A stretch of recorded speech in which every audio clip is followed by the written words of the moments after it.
Indonesia memiliki pasukan khusus sekaligus badan intelijen yang tidak kalah hebat dengan Mossad dari Israel.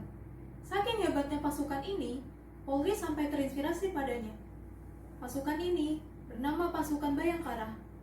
Siapakah sebenarnya Bayangkara itu? Mari temukan jawabannya dengan menonton video ini hingga selesai. Kepolisian Republik Indonesia atau Polri setiap 1 Juli merayakan hari jadinya atau yang dikenal sebagai Hari Bayangkara. Kata Bayangkara diambil dari istilah yang digunakan Patih Gajah Mada di era Kerajaan Majapahit. Bayangkara saat itu merupakan sebutan bagi pasukan pengaman yang bertugas melindungi raja dan kerajaan. Berdasarkan Serat Pararaton, yang merupakan kitab berisi kisah raja-raja Jawa kuno, di Kerajaan Majapahit terdapat pasukan khusus yang bernama Bayangkara. Pasukan ini dipimpin oleh Gajah Mada. Pasukan tersebut dibentuk pada masa pemerintahan Raja Jayanegara. Belum adanya pasukan khusus Bayangkara, Majapahit telah memiliki pasukan khusus yang bernama Dharmaputra.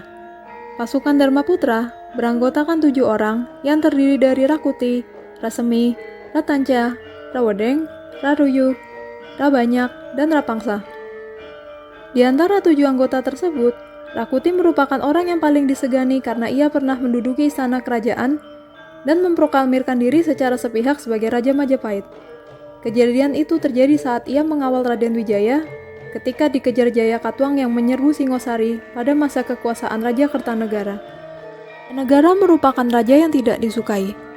Ia adalah anak Raden Wijaya, pendiri Majapahit, dengan darah petak. Selain itu, ia juga banyak dipengaruhi oleh patih bernama Mahapati, yang terkenal licik dan kejam. Keadaan ini menyebabkan ketidakpuasan rakyat dan pejabat, termasuk anggota Dharmaputra. Konflik antara Dharmaputra dan pemerintahan Majapahit berawal dari peristiwa pembunuhan Patih Nambi. Pada Kidung Sorandaka, dikisahkan bahwa pada tahun 1316, ayah Patih Nambi yang bernama Pranaraja meninggal dunia di Lumajang. Salah satu anggota Dharmaputra, yaitu Rasemi, ikut dalam rombongan pelayat dari Majapahit. Saat itu, Mahapati kemudian menyebarkan berita bohong ke Jayanegara bahwa Nambi hendak memberontak. Pada saat itu, Mahapati memang mengincar jabatan Nambi. Jayanegara yang termakan berita bohong kemudian mengirimkan pasukan untuk menggempur Lumajang yang mengakibatkan Nambi dan Rasemi tewas. Terbunuhnya Rasemi memicu dendam 6 anggota Dharmaputra yang lain. Pada tahun 1319, Rakuti bersama anggota Dharmaputra yang masih tersisa berhasil membentuk kekuatan untuk memberontak kepada Raja Jayanegara. Pada pemberontakan ini, Rakuti berhasil menduduki istana raja.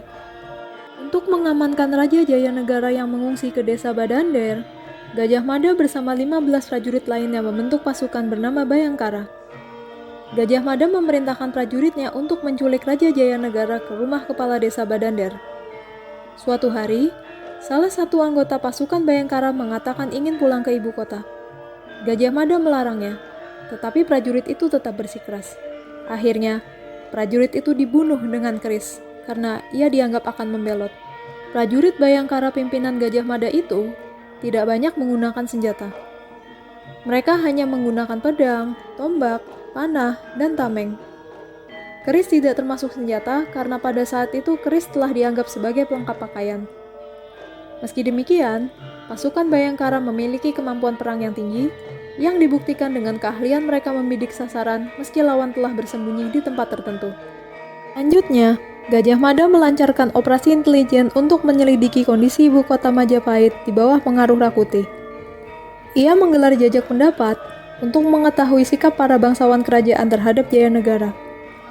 Dari sana, ia menyimpulkan bahwa dukungan publik terhadap Jayanegara masih kuat. Dengan bantuan para bangsawan di ibu kota, Gajah Mada bersama pasukan Bayangkara berhasil memukul mundur Rakuti berserta anggota Dharmaputra dan mempertahankan tahta Raja Jayanegara. Satu-satunya anggota Dharmaputra yang tersisa, yaitu Ratanca yang merupakan seorang tabib kerajaan, juga dibunuh Gajah Mada setelah ia menusuk Raja Jayanegara hingga tewas. Tahun 1334, setelah Jayanegara wafat, Majapahit dipimpin oleh Tribuana Tunggadewi. Gajah Mada lalu diangkat menjadi Mahapatih atau jabatan setingkat Perdana Menteri. Sejak saat itu, Bayangkara menjadi pasukan khusus yang disegani. Selain mengurus masalah sipil dalam negeri, kesatuan ini juga turut serta dalam peperangan Gajah Mada dalam kampanye melakukan Nusantara guna memperluas kerajaan Majapahit.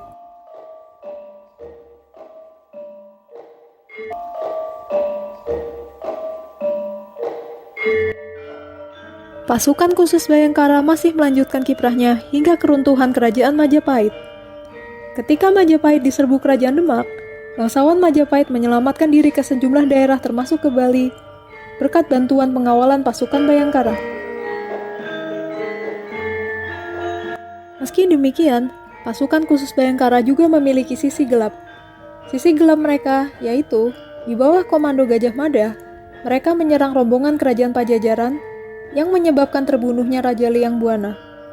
Peristiwa ini dikenal dengan nama Perang Bubat.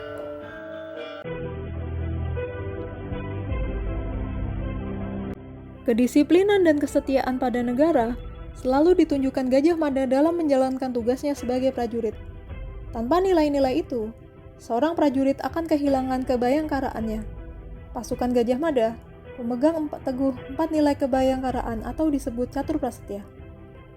Keempat nilai tersebut hingga saat ini masih dijunjung oleh Polri, yaitu Satya Haprabu atau setia pada pimpinan negara, hanyakan musuh atau mengenyahkan musuh negara, Ginung Pratidina atau bertekad mempertahankan negara, dan Saltrisna atau ikhlas dalam bertugas.